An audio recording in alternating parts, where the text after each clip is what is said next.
The Word of God is like spiritual milk. Lahat naman po tayo dumaan na tayo po ay umiinom ng milk. Nagdedede tayo ng milk. Or kung tayo po yung mga magulang na o lolo-lola na alam natin, sa apo, kamukha ni Sister Dory, maraming apo. Alam niya yung kahalagahan ng milk sa mga baby. Like newborn babies, crave pure spiritual milk that you may grow up in your salvation.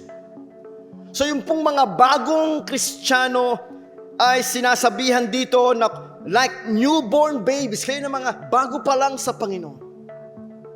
Marami po tayo dito, mga bago pa lang sa Panginoon. Kayo mga bago pa lang sa Panginoon, look, ang inyong pagkaing espiritual ay ang Word of God. It's like the pure spiritual milk.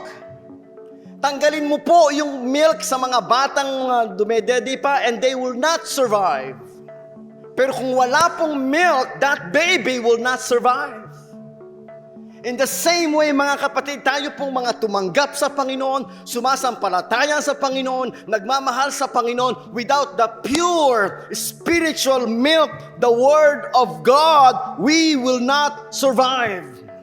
Ito po ang nagbibigay sa atin ng strength.